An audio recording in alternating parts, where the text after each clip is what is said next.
আজকে বানিয়েছিলাম পনির পটলের দোরমা। খেতে কিন্তু দুর্দান্ত লাগে। আর নিরামিষ দিনে এইরকম একটা রেসিপি থাকলে ভাতটা কিন্তু একটু বেশিই লাগবে।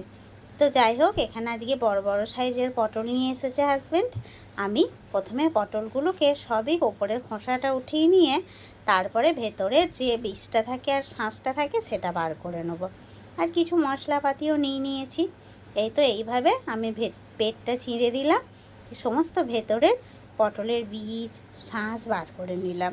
এবার লবণ আর হলুদ দিয়ে তেলের ওপরে পটলগুলোকে ভেজে নেব। প্রথমে তেলের ওপরে একটু হলুদ দিলাম, এই পটলটা হালকা নাড়াচাড়া হতেই লবণটা দিলাম। এইভাবে লাল লাল করে ভেজে নেব।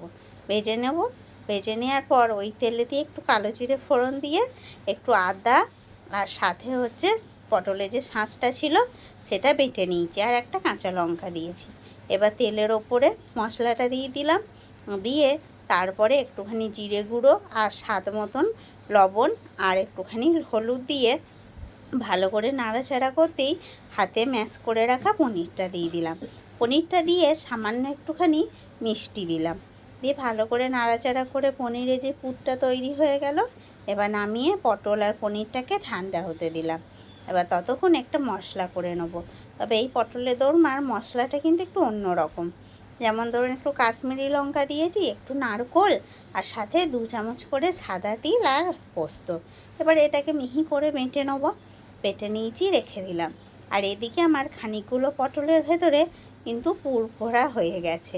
এবার এই বাদবাকি পুরটা আর একটা পটলের মধ্যে পুরে নিলাম।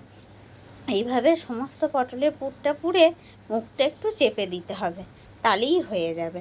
এবার মশলাটা তৈরি করার পালা। প্রথমে সর্ষের তেল দিলাম আর 2টো তেজপাতা, সাথে দিলাম একটা শুকনো লঙ্কা, একটা বড় এলাচ, আর দিলাম হচ্ছে জায়ত্রী। তারপরে দিলাম একটু দারচিনি, লং আর এলাচ। এবার ভালো করে ফোড়নটা হতে দিয়ে দিলাম একটু আদা আর কাঁচা পাকা লঙ্কা বাটা দিয়ে ভালো করে কষিয়ে নিতেই 1/2 চামচ করে ধনে গুঁড়ো, জিরে গুঁড়ো আর একটু হলুদ দিলাম। দিয়ে সামান্য একটু জল দিয়ে ভালো করে মশলাটা কষালাম। মশলাটা কষাতে কষাতে সামান্য কিন্তু একটু আমি কিশমিশ দিয়ে দিয়েছিলাম, এই 10টা মতন।